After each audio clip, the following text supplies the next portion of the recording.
11वां अध्याय, शिवलिंग की स्थापना और पूजन विधि का वर्णन।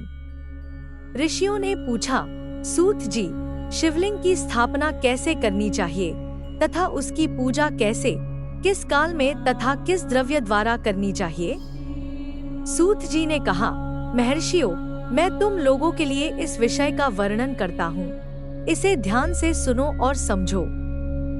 अनुकूल एवं शुभ समय में किसी पवित्र तीर्थ में, नदी के तट पर, ऐसी जगह पर शिवलिंग की स्थापना करनी चाहिए जहां रोज पूजन कर सके।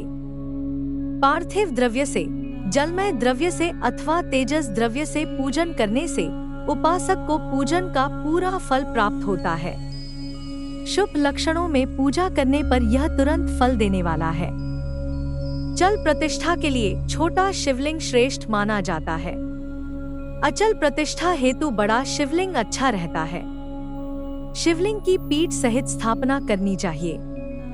शिवलिंग की पीठ गोल, चौकोर, त्रिकोण अथवा खाट के पाए की भांति ऊपर नीचे मोटा और बीच में पतला होना चाहिए। ऐसा लिंग पीठ महान फल देने वाला होता है। पहले मिट्टी अथवा लोहे से शिवलिंग का निर्माण करना चाहिए। जिस द्रव्य से लिंग का निर्माण हो उसी से उसका पीठ बनाना चाहिए। यही अचल प्रतिष्ठा वाले शिवलिंग की विशेषता है। चल प्रतिष्ठा वाले शिवलिंग में लिंग व प्रतिष्ठा एक ही तत्व से बनानी चाहिए। लिंग की लंबाई स्थापना करने वाले मनुष्य के 12 अंगुल के बराबर होनी चाहिए। इससे कम होने पर फल भी कम प्राप्त होता है, परंतु 12 अंगुल से लंबाई अधिक भी हो सकती है। चल लिंग में लंबाई स्थापना करने वाले के 1 अंगुल के बराबर होनी चाहिए, उससे कम नहीं। यजमान को चाहिए कि पहले वह शिल्प शास्त्र के अनुसार देवालय बनवाए तथा उसमें सभी देवगणों की मूर्ति स्थापित करे। देवालय का गर्भगृह सुंदर, सुदृढ़ और स्वच्छ होना चाहिए। उसमें पूर्व और पश्चिम में 2 मुख्य द्वार हों। जहां शिवलिंग की स्थापना करनी हो उस स्थान के गर्त में नीलम, लाल वैदूर्य, श्याम, मरकत, मोती, मूंगा, गोमेद और हीरा इन 9 रत्नों को वैदिक मंत्रों के साथ छोड़े।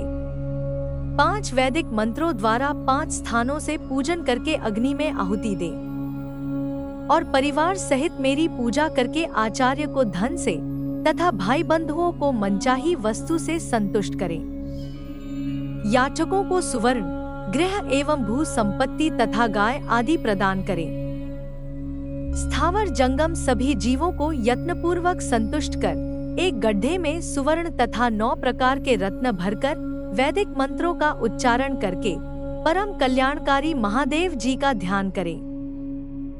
तत्पश्चात नाद घोष से युक्त महामंत्र ओंकार ओम का उच्चारण करके गड्ढे में पीठयुक्त शिवलिंग की स्थापना करें।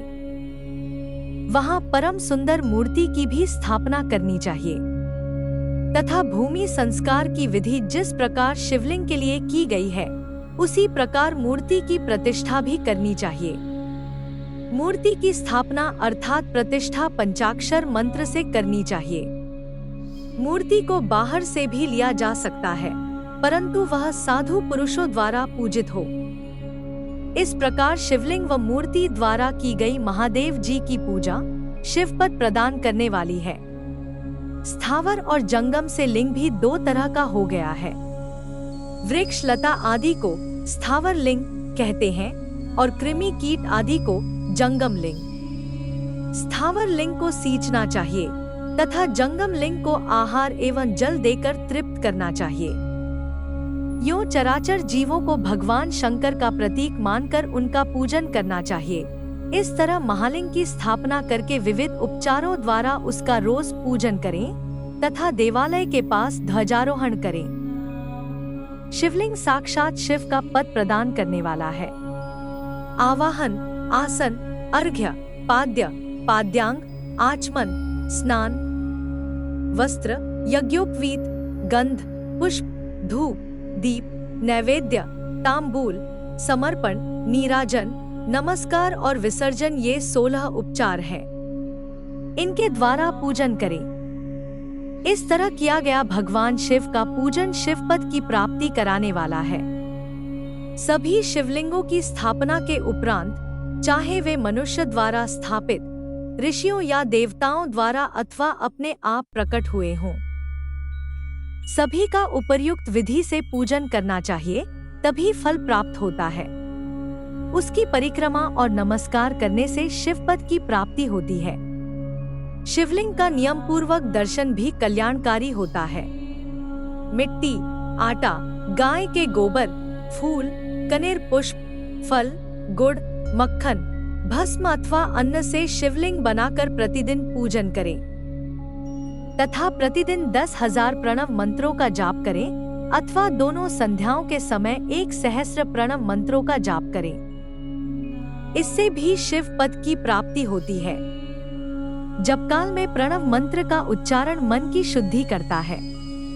नाद और बिंदु से युक्त ओंकार को कुछ विद्वान समान प्रणव कहते हैं। प्रतिदिन 10,000 पंचाक्षर मंत्र का जाप अथवा दोनों संध्याओं को 1 सहस्र मंत्र का जाप शिव पद की प्राप्ति कराने वाला है। सभी ब्राह्मणों के लिए प्रणव से युक्त पंचाक्षर मंत्र अति फलदायक है। कलश से किया स्नान, मंत्र की दीक्षा, मातृकाओं का न्यास, सत्य से पवित्र अंतःकरण, ब्राह्मण तथा ज्ञानी गुरु सभी को उत्तम माना गया है। पंचाक्षर मंत्र का 5 करोड़ जाप करने से मनुष्य भगवान शिव के समान हो जाता है। 1, 2, 3 अथवा 4 करोड़ जाप करके मनुष्य क्रमशः ब्रह्मा, विष्णु, रुद्र तथा महेश्वर का पद प्राप्त कर लेता है। यदि 1000 दिनों तक प्रतिदिन 1 सहस्र जाप पंचाक्षर मंत्रों का किया जाए और प्रतिदिन ब्राह्मण को भोजन कराया जाए तो इससे अभीष्ट कार्य की सिद्धि होती है। ब्राह्मण को प्रतिदिन प्रातःकाल 1008 बार गायत्री मंत्र का जाप करना चाहिए, क्योंकि गायत्री मंत्र शिव पद की प्राप्ति कराता है। वेद मंत्रों और वैदिक सूक्तियों का भी नियम से जाप करें। अन्य मंत्रों में जितने अक्षर हैं, उनके उतने लाख जाप करें। इस प्रकार यथाशक्ति जाप करने वाला मनुष्य मोक्ष प्राप्त करता है। अपनी पसंद से कोई एक मंत्र अपनाकर प्रतिदिन उसका जाप करें अथवा ओम का नित्य 1 सहस्र जाप करें। ऐसा करने से संपूर्ण मनोरथों की सिद्धि होती है। जो मनुष्य भगवान शिव के लिए फुलवाड़ी या बगीचे लगाता है तथा शिव मंदिर में झाड़ने बुहारने का सेवा कार्य करता है, ऐसे शिव भक्त को पुण्य कर्म की प्राप्ति होती है। अंत समय में भगवान शिव उसे मोक्ष प्रदान करते हैं। काशी में निवास करने से भी योग और मोक्ष की प्राप्ति होती है। इसलिए आमरण भगवान शिव के क्षेत्र में निवास करना चाहिए।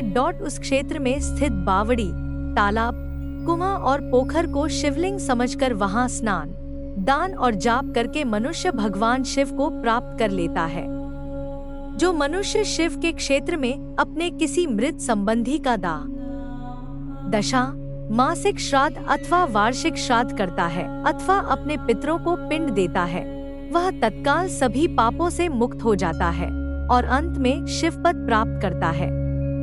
लोक में अपने वर्ण के अनुसार आचरण करने व सदाचार का पालन करने से शिवपद की प्राप्ति होती है। निष्काम भाव से किया गया कार्य अभीष्ट फल देने वाला एवं शिवपद प्रदान करने वाला होता है। दिन के प्रातः, मध्याह्न और सायं 3 विभाग होते हैं। इनमें सभी को एक एक प्रकार के कर्म का प्रतिपादन करना चाहिए। प्रातःकाल रोजाना दैनिक शास्त्र कर्म, मध्याह्न सकाम कर्म तथा सायंकाल शांति कर्म के लिए पूजन करना चाहिए। इसी प्रकार रात्रि में 4 प्रहर होते हैं। उनमें से बीच के 2 प्रहर निशित काल कहलाते हैं। इसी काल में पूजा करनी चाहिए, क्योंकि यह पूजा अभीष्ट फल देने वाली है। कलयुग में कर्म द्वारा ही फल की सिद्धि होगी। इस प्रकार विधि पूर्वक और समयानुसार भगवान शिव का पूजन करने वाले मनुष्य को अपने कर्मों का पूरा फल मिलता है। ऋषियों ने कहा, सूत जी, ऐसे पुण्य क्षेत्र कौन कौन से हैं, जिनका आश्रय लेकर सभी स्त्री पुरुष शिवपद को प्राप्त कर लें? कृपया कर हमें बताइए। सूत जी बोले, हे विद्वान और बुद्धिमान महर्षियों, मैं मोक्ष देने वाले शिव क्षेत्रों का वर्णन कर रहा हूँ। पर्वत, वन और कान्नों सहित इस पृथ्वी का विस्तार 50 करोड़ योजन है। भगवान शिव की इच्छा से पृथ्वी ने सभी को धारण किया है। भगवान शिव ने भूतल पर विभिन्न स्थानों पर वहां के प्राणियों को मोक्ष देने के लिए शिव क्षेत्र का निर्माण किया है। कुछ क्षेत्रों को देवताओं और ऋषियों ने अपना निवास स्थान बनाया है, इसलिए उसमें तीर्थत्व प्रकट हो गया है। बहुत से तीर्थ ऐसे हैं जो स्वयं प्रकट हुए हैं। तीर्थ क्षेत्र में जाने पर मनुष्य को सदा स्नान, दान और जाप करना चाहिए, अन्यथा मनुष्य रोग, गरीबी तथा मूर्खता आदि दोषों का भागी हो जाता है। जो मनुष्य अपने देश में मृत्यु को प्राप्त होता है, वह इस पुण्य के फल से दोबारा मनुष्य योनि प्राप्त करता है, परंतु पापी मनुष्य दुर्गति को ही प्राप्त करता है। हे ब्राह्मणों, पुण्य क्षेत्र में किया गया पाप कर्म अधिक दृढ़ हो जाता है, अतः पुण्य क्षेत्र में निवास करते समय पाप कर्म करने से बचना चाहिए। सिंधु और सतलुज नदी के तट पर बहुत से पुण्य क्षेत्र हैं। सरस्वती नदी परम पवित्र और 60 मुख वाली है, अर्थात उसकी 60 धाराएं हैं। इन धाराओं के तट पर निवास करने से परम पद की प्राप्ति होती है। हिमालय से निकली हुई पुण्य सलिला गंगा 100 मुख वाली नदी है। इसके तट पर काशी, प्रयाग आदि पुण्य क्षेत्र हैं। मकर राशि में सूर्य होने पर गंगा की तटभूमि अधिक प्रशस्त एवं पुण्यदायक हो जाती है। सोनभद्र नदी की 10 धाराएं हैं। बृहस्पति के मकर राशि में आने पर यह अत्यंत पवित्र तथा अभीष्ट फल देने वाली है। इस समय यहाँ स्नान और उपवास करने से विनायक पद की प्राप्ति होती है। पुण्य सलिला महानदी नर्मदा के 24 मुख हैं। इसमें स्नान करके तट पर निवास करने से मनुष्य को वैष्णव पद की प्राप्ति होती है। तमसा के 12 तथा रेवा के 10 मुख हैं। परम पुण्यमयी गोदावरी के 21 मुख हैं। यह ब्रह्महत्या तथा गोवध पाप का नाश करने वाली एवं रुद्रलोक देने वाली है। कृष्णवेणी नदी समस्त पापों का नाश करने वाली है। इसके 18 मुख हैं तथा यह विष्णुलोक प्रदान करने वाली है। तुंगभद्रा 10 मुखी है एवं ब्रह्मलोक देने वाली है। सुवर्ण मुखरी के 9 मुख हैं। ब्रह्मलोक से लौटे जीव इसी नदी के तट पर जन्म लेते हैं। सरस्वती नदी, पंपा सरोवर, कन्याकुमारी अंतरीप तथा शुभकारक श्वेत नदी सभी पुण्य क्षेत्र हैं। इनके तट पर निवास करने से इंद्रलोक की प्राप्ति होती है। महानदी कावेरी परम पुण्यमयी है। इसके 27 मुख है। यह संपूर्ण अभीष्ट वस्तुओं को देने वाली है। इसके तट ब्रह्मा, विष्णु का पद देने वाले हैं। कावेरी के जो तट शैव क्षेत्र के अंतर्गत हैं, वे अभीष्ट फल तथा शिवलोक प्रदान करने वाले हैं। नैमिषारण्य तथा बद्रिकाश्रम में सूर्य और बृहस्पति के मेष राशि में आने पर स्नान और पूजन करने से ब्रह्मलोक की प्राप्ति होती है। सिंह और कर्क राशि में सूर्य की संक्रांति होने पर सिंधु नदी में किया स्नान तथा केदार तीर्थ के जल का पान एवं स्नान ज्ञानदायक माना जाता है। बृहस्पति के सिंह राशि में स्थित होने पर भाद्र मास में गोदावरी के जल में स्नान करने से शिवलोक की प्राप्ति होती है, ऐसा स्वयं भगवान शिव ने कहा था।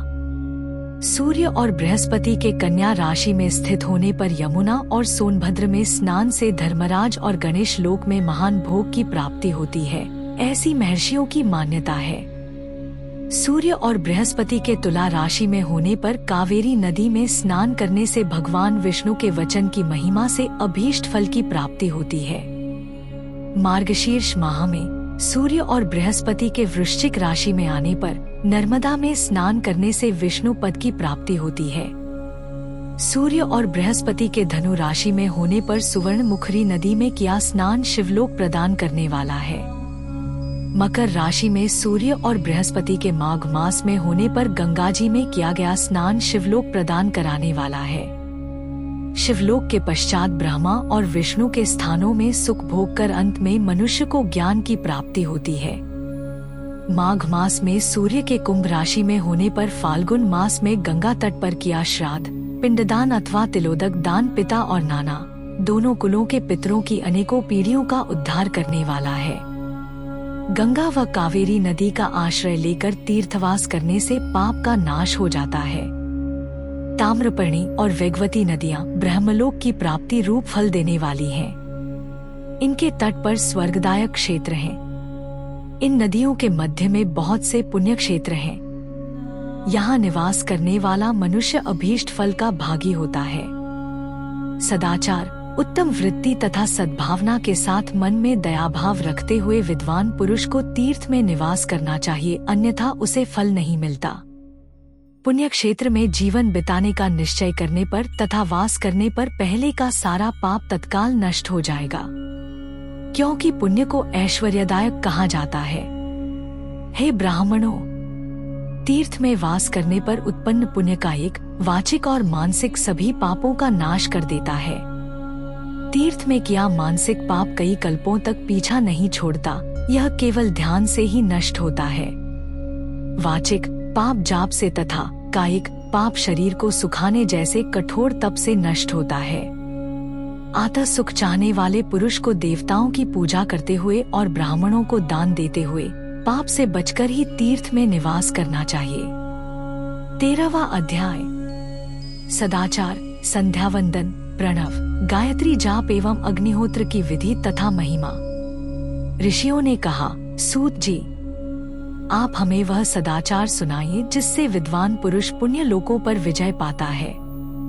स्वर्ग प्रदान करने वाले धर्ममय तथा नरक का कष्ट देने वाले अधर्ममय आचारों का वर्णन कीजिए। सूत जी बोले, सदाचार का पालन करने वाला मनुष्य ही ब्राह्मण कहलाने का अधिकारी है। वेदों के अनुसार आचार का पालन करने वाले एवं वेद के अभ्यासी ब्राह्मण को विप्र कहते हैं। सदाचार, वेदाचार तथा विद्या गुणों से युक्त होने पर उसे द्विज कहते हैं। वेदों का कम आचार तथा कम अध्ययन करने वाले एवं राजा के पुरोहित अथवा सेवक ब्राह्मण को क्षत्रिय ब्राह्मण कहते हैं। जो ब्राह्मण कृषि या वाणिज्य कर्म करने वाला है तथा ब्राह्मणोचित आचार का भी पालन करता है, वह वैश्य ब्राह्मण है तथा स्वयं खेत जोतने वाला शूद्र ब्राह्मण कहलाता है। जो दूसरों के दोष देखने वाला तथा परद्रोही है, उसे चांडालद्विज कहते हैं। क्षत्रियों में जो पृथ्वी का पालन करता है, वह राजा है तथा अन्य मनुष्य राजत्वहीन क्षत्रिय माने जाते हैं। जो धान्य आदि वस्तुओं का क्रय विक्रय करता है, वह वैश्य कहलाता है।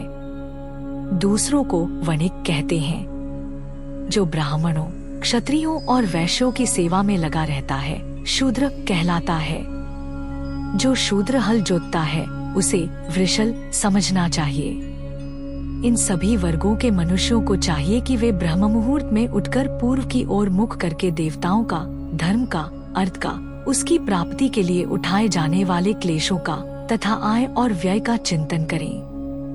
रात के अंतिम प्रहर के मध्य भाग में मनुष्य को उठकर मलमूत्र त्याग करना चाहिए। घर से बाहर शरीर को ढककर जाकर उत्तराभिमुख होकर मलमूत्र का त्याग करें। जल, अग्नि, ब्राह्मण तथा देवताओं का स्थान बचाकर बैठें। उठने पर उस ओर न देखें। हाथ पैरों की शुद्धि करके 8 बार कुल्ला करें। किसी वृक्ष के पत्ते से दातुन करें। दातुन करते समय तर्जनी अंगुली का उपयोग नहीं करें। तदंतर जल संबंधी देवताओं को नमस्कार कर मंत्र पाठ करते हुए जलाशय में स्नान करें। यदि कंठ तक या कमर तक पानी में खड़े होने की शक्ति न हो तो घुटने तक जल में खड़े होकर ऊपर जल छिड़क कर मंत्रोच्चारण करते हुए स्नान कर तर्पण करें। इसके उपरांत वस्त्र धारण कर उत्तरीय भी धारण करें। नदी अथवा तीर्थ में स्नान करने पर उतारे हुए वस्त्र वहां न धोएं। उसे किसी कुने, बावड़ी अथवा घर ले जाकर धोएं। कपड़ों को निचोड़ने से जो जल गिरता है, वह एक श्रेणी के पितरों की तृप्ति के लिए होता है। इसके बाद जाबाली उपनिषद में बताए गए मंत्र से भस्म लेकर लगाएं। इस विधि का पालन करने से पूर्व यदि भस्म गिर जाए तो गिराने वाला मनुष्य नरक में जाता है। आपोहिष्ठा मंत्र से पाप शांति के लिए सिर पर जल छिड़ककर यस्य क्षयाय मंत्र पढ़कर पैर पर जल छिड़के। आपोहिष्ठा में 3 ऋचाएं हैं। पहली ऋचा का पाठ कर पैर, मस्तक और हृदय में जल छिड़के। दूसरी ऋचा का पाठ कर मस्तक, हृदय और पैर पर जल छिड़के तथा तीसरी ऋचा का पाठ करके हृदय, मस्तक और पैर पर जल छिड़के। इस प्रकार के स्नान को मंत्र स्नान कहते हैं। किसी अपवित्र वस्तु से स्पर्श हो जाने पर स्वास्थ्य ठीक न रहने पर, यात्रा में या जल उपलब्ध न होने की दशा में मंत्र स्नान करना चाहिए। प्रातःकाल की संध्योपासना में गायत्री मंत्र का जाप करके 3 बार सूर्य को अर्घ्य दें। मध्याह्न में गायत्री मंत्र का उच्चारण कर सूर्य को एक अर्घ्य देना चाहिए। सायंकाल में पश्चिम की ओर मुख करके पृथ्वी पर ही सूर्य को अर्घ्य दें। सायंकाल में सूर्यास्त से 2 घड़ी पहले की गई संध्या का कोई महत्व नहीं होता। ठीक समय पर ही संध्या करनी चाहिए।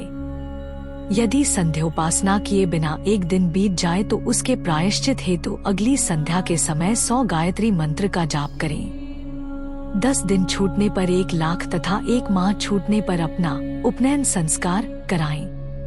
अर्थ सिद्धि के लिए ईश, गौरी, कार्तिकेय, विष्णु, ब्रह्मा, चंद्रमा और यम व अन्य देवताओं का शुद्ध जल से तर्पण करें। तीर्थ के दक्षिण में, मंत्रालय में, देवालय में अथवा घर में आसन पर बैठकर अपनी बुद्धि को स्थिर कर देवताओं को नमस्कार कर प्रणव मंत्र का जाप करने के पश्चात गायत्री मंत्र का जाप करें। प्रणव के अ, उ और म तीनों अक्षरों में जीव और ब्रह्मा की एकता का प्रतिपादन होता है। आता प्रणव मंत्र का जाप करते समय मन में यह भावना होनी चाहिए कि हम तीनों लोकों की सृष्टि करने वाले ब्रह्मा, पालन करने वाले विष्णु तथा संहार करने वाले रुद्र की उपासना कर रहे हैं।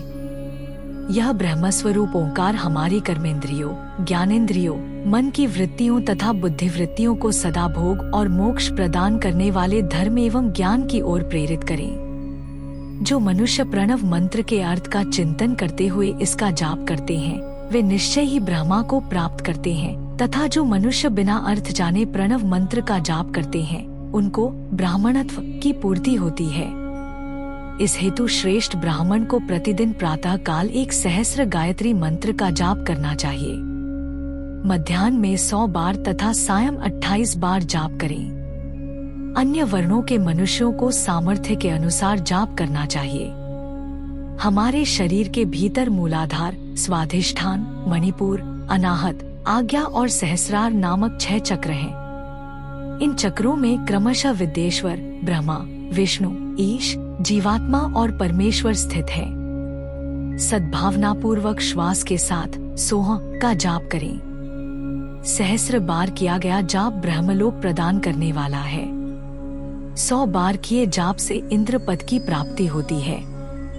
आत्मरक्षा के लिए जो मनुष्य अल्प मात्रा में इसका जाप करता है वह ब्राह्मण कुल में जन्म लेता है। 12 लाख गायत्री का जाप करने वाला मनुष्य ब्राह्मण कहा जाता है। जिस ब्राह्मण ने 1 लाख गायत्री का भी जप न किया हो उसे वैदिक कार्यों में न लगाएं।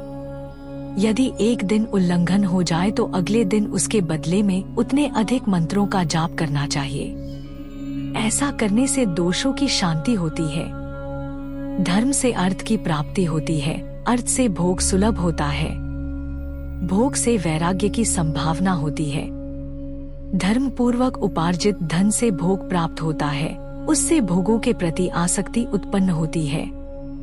मनुष्य धर्म से धन पाता है एवं तपस्याओं से दिव्य रूप प्राप्त करता है। कामनाओं का त्याग करने से अंतःकरण की शुद्धि होती है, उस शुद्धि से ज्ञान का उदय होता है।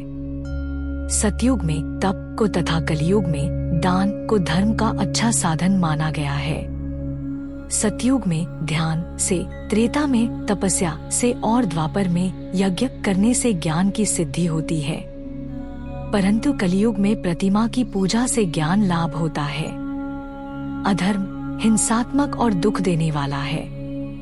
धर्म से सुख व अभ्युदय की प्राप्ति होती है। दुराचार से दुख तथा सदाचार से सुख मिलता है। आत्म भोग और मोक्ष की सिद्धि के लिए धर्म का उपार्जन करना चाहिए। किसी ब्राह्मण को 100 वर्ष के जीवन निर्वाह की सामग्री देने पर ही ब्रह्मलोक की प्राप्ति होती है।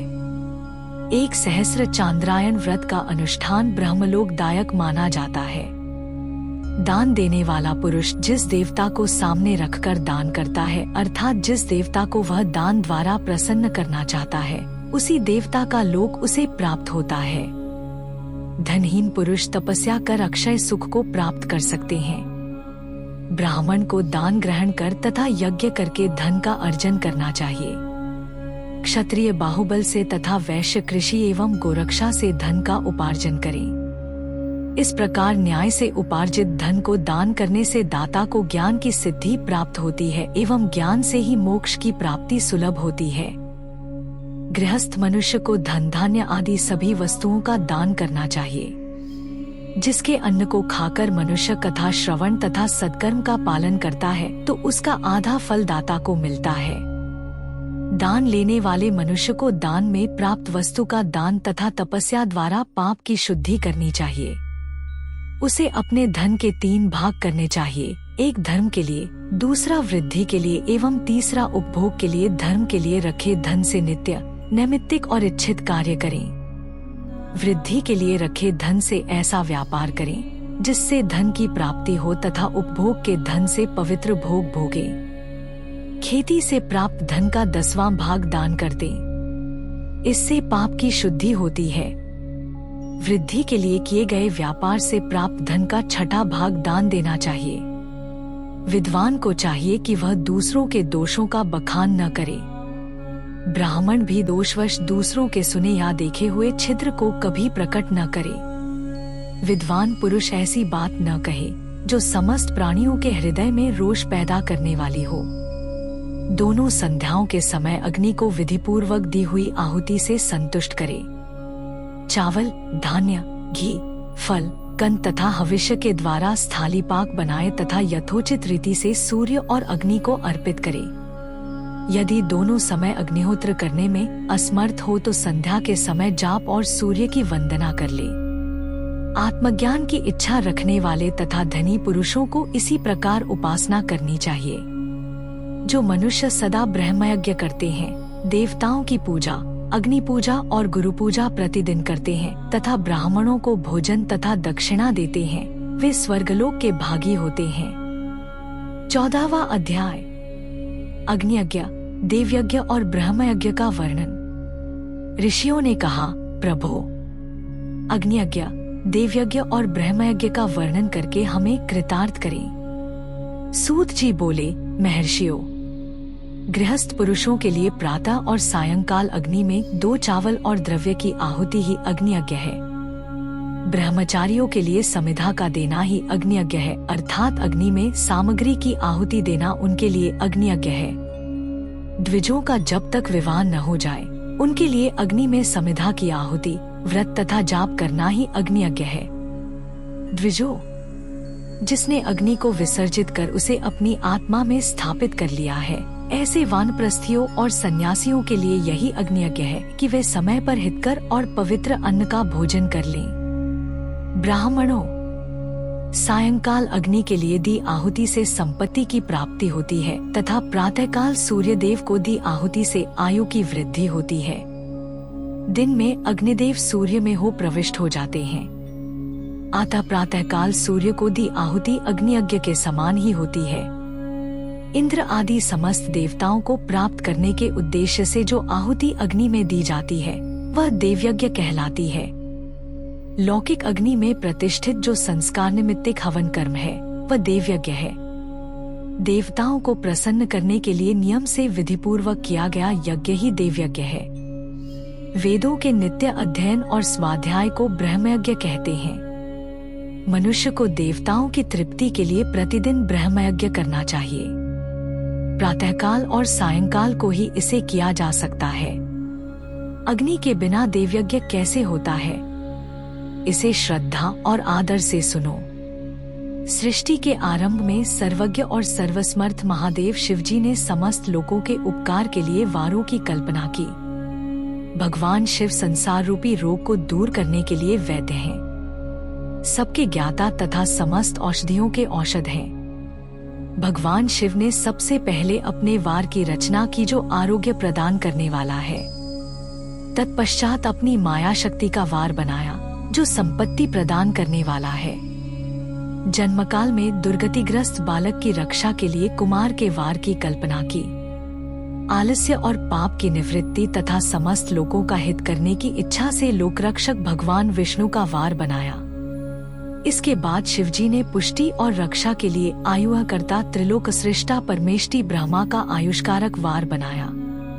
तीनों लोकों की वृद्धि के लिए पहले पुण्य पाप की रचना होने पर लोगों को शुभाशुभ फल देने वाले इंद्र और यम के वारों का निर्माण किया। ये वार भोग देने वाले तथा मृत्यु भय को दूर करने वाले हैं। इसके उपरांत भगवान शिव ने 7 ग्रहों को इन वारों का स्वामी निश्चित किया। ये सभी ग्रह नक्षत्र ज्योतिर्मय मंडल में प्रतिष्ठित हैं। शिव के वार के स्वामी सूर्य हैं।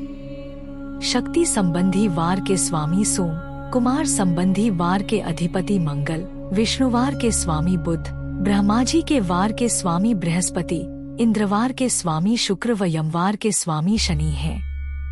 अपने अपने वार में की गई देवताओं की पूजा उनके फलों को देने वाली है।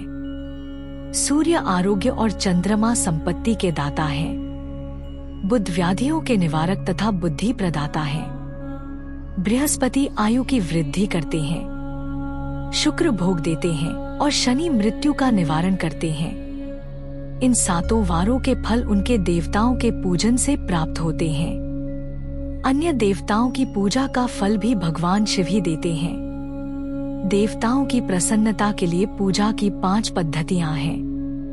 पहले उन देवताओं के मंत्रों का जाप, दूसरा होम, तीसरा दान, चौथा तप तथा 5वां वेदी पर प्रतिमा में अग्नि अथवा ब्राह्मण के शरीर में विशिष्ट देव की भावना करके 16 उपचारों से पूजा तथा आराधना करना। दोनों नेत्रों तथा मस्तक के रोग में और कुष्ठ रोग की शांति के लिए भगवान सूर्य की पूजा करके ब्राह्मणों को भोजन कराएं। इससे यदि प्रबल प्रारब्ध का निर्माण हो जाए तो जरा एवं रोगों का नाश हो जाता है। इष्टदेव के नाम मंत्रों का जाप वार के अनुसार फल देते हैं। रविवार को सूर्य देव व अन्य देवताओं के लिए तथा अन्य ब्राह्मणों के लिए विशिष्ट वस्तु अर्पित करें। यह साधन विशिष्ट फल देने वाला होता है तथा इसके द्वारा पापों की शांति होती है। सोमवार को संपत्ति व लक्ष्मी की प्राप्ति के लिए लक्ष्मी की पूजा करें तथा पत्नी के साथ ब्राह्मणों को घी में पका अन्न भोजन कराएं। मंगलवार को रोगों की शांति के लिए काली की पूजा करें। उड़द, मूंग एवं अरहर की दाल से युक्त अन्न का भोजन ब्राह्मणों को कराएं। बुधवार को दधियुक्त अन्न से भगवान विष्णु का पूजन करें। ऐसा करने से पुत्र मित्र की प्राप्ति होती है। जो दीर्घायु होने की इच्छा रखते हैं वे बृहस्पतिवार को देवताओं का वस्त्र, यज्ञोपवीत तथा घी मिश्रित खीर से पूजन करें। भोगों की प्राप्ति के लिए शुक्रवार को एकाग्रचित्त होकर देवताओं का पूजन करें और ब्राह्मणों की तृप्ति के लिए षड्स युक्त अन्न दें। स्त्रियों की प्रसन्नता के लिए सुंदर वस्त्र का विधान करें। शनिवार अपमृत्यु का निवारण करने वाला है। इस दिन रुद्र की पूजा करें। तिल के होम व दान से देवताओं को संतुष्ट करके ब्राह्मणों को तिल मिश्रित भोजन कराएं। इस तरह से देवताओं की पूजा करने से आरोग्य एवं उत्तम फल की प्राप्ति होगी। देवताओं के नित्य विशेष पूजन, स्नान, दान, जाप, होम तथा ब्राह्मण तर्पण एवं रवि आदि वारों में विशेष तिथि और नक्षत्रों का योग प्राप्त होने पर विभिन्न देवताओं के पूजन में जगदीश्वर भगवान शिव ही उन देवताओं के रूप में पूजित होकर सब लोगों को आरोग्य फल प्रदान करते हैं। देश, काल, पात्र, द्रव्य, श्रद्धा एवं लोक के अनुसार उनका ध्यान रखते हुए महादेव जी आराधना करने वालों को आरोग्यदी फल देते हैं। मंगल कार्य आरंभ में और अशुभ कार्यों के अंत में तथा जन्म नक्षत्रों के आने पर गृहस्थ पुरुष अपने घर में आरोग्य की समृद्धि के लिए सूर्य ग्रह का पूजन करें। इससे सिद्ध होता है कि देवताओं का पूजन संपूर्ण अभीष्ट वस्तुओं को देने वाला है। पूजन वैदिक मंत्रों के अनुसार ही होना चाहिए। शुभ फल की इच्छा रखने वाले मनुष्यों को 7 दिन अपनी शक्ति के अनुसार देव पूजन करना चाहिए। निर्धन मनुष्य तपस्या व व्रत आदि से तथा धनी धन के द्वारा देवी देवताओं की आराधना करें। जो मनुष्य श्रद्धा पूर्वक इस तरह के धर्म का अनुष्ठान करता है वह पुण्यलोक में अनेक प्रकार के फल भोग कर पुनः इस पृथ्वी पर जन्म ग्रहण करता है। धनवान पुरुष सदा भोग सिद्धि के लिए मार्ग में वृक्ष लगाकर लोगों के लिए छाया की व्यवस्था करते हैं और उनके लिए कुएं, बावली बनवाकर पानी की व्यवस्था करते हैं। वेद शास्त्रों की प्रतिष्ठा के लिए पाठशाला का निर्माण या अन्य किसी भी प्रकार से धर्म का संग्रह करते हैं और स्वर्गलोक को प्राप्त होते हैं। समयानुसार पुण्य कर्मों के परिपाक से अंतःकरण शुद्ध होने पर ज्ञान की सिद्धि होती है। द्विजो, इस अध्याय को जो सुनता, पढ़ता अथवा सुनने की व्यवस्था करता है उसे देवयज्ञ का फल प्राप्त होता है। 15वां अध्याय देश, काल, पात्र और दान का विचार। ऋषियों ने कहा, समस्त पदार्थों के ज्ञाताओं में श्रेष्ठ सूत जी हमसे देश, काल और दान का वर्णन करें। देश का वर्णन। सूत जी बोले, अपने घर में किया देवयज्ञ शुद्ध गृह के फल को देने वाला है। गौशाला का स्थान घर में किए गए देवयज्ञ से 10 गुना, जबकि जलाशय का तट गौशाला से 10 गुना है।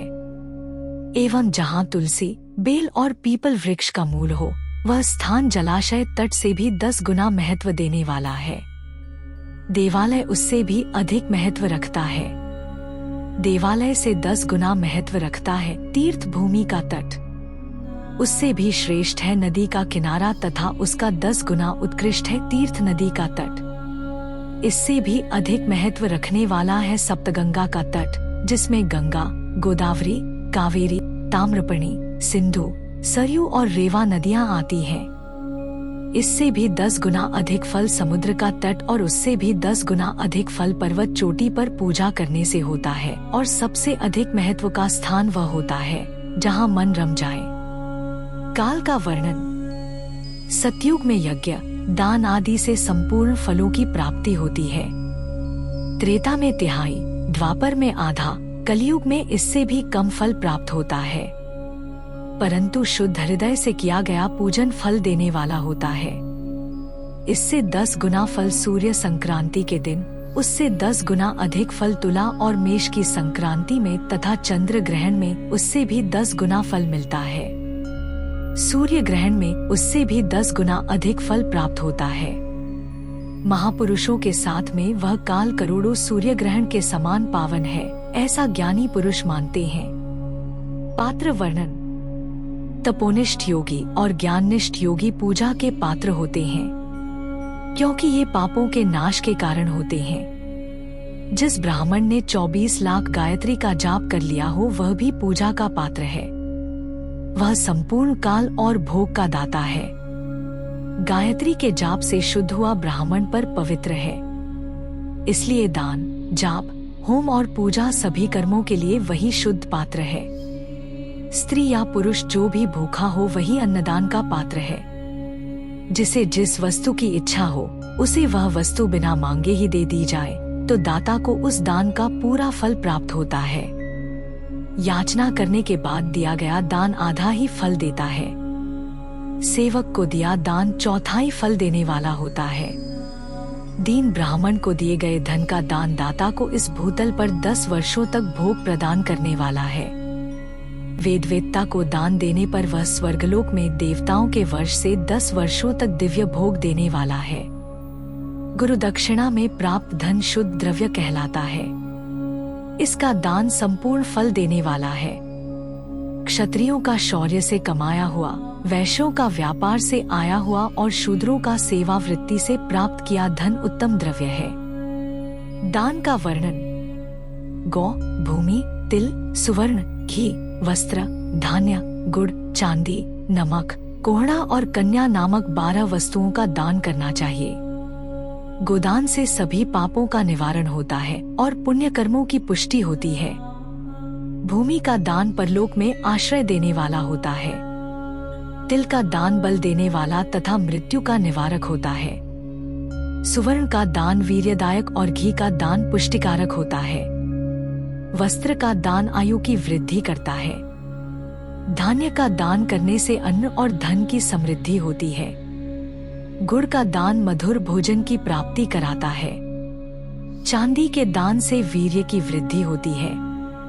लवण के दान से षड्ज भोजन की प्राप्ति होती है। कोहड़ा या कूष्मांड के दान को पुष्टिदायक माना जाता है। कन्या का दान आजीवन भोग देने वाला होता है। जिन वस्तुओं से श्रवण आदि इंद्रियों की तृप्ति होती है उनका सदा दान करें। वेद और शास्त्र को गुरुमुख से ग्रहण करके कर्मों का फल अवश्य मिलता है। इसे ही उच्च कोटि की आस्तिकता कहते हैं। भाई बंधु अथवा राजा के भय से जो आस्तिकता होती है वह निम्न श्रेणी की होती है। जिस मनुष्य के पास धन का अभाव है वह वाणी और कर्म द्वारा ही पूजन करे। तीर्थयात्रा और व्रत को शारीरिक पूजन माना जाता है। तपस्या और दान मनुष्य को सदा करने चाहिए। देवताओं की तृप्ति के लिए जो कुछ दान किया जाता है वह सब प्रकार के भोग प्रदान करने वाला है। इससे इस लोक और परलोक में उत्तम जन्म और सदा सुलभ होने वाला भोग प्राप्त होता है। ईश्वर को सब कुछ समर्पित करने एवं बुद्धि से यज्ञ व दान करने से मोक्ष की प्राप्ति होती है।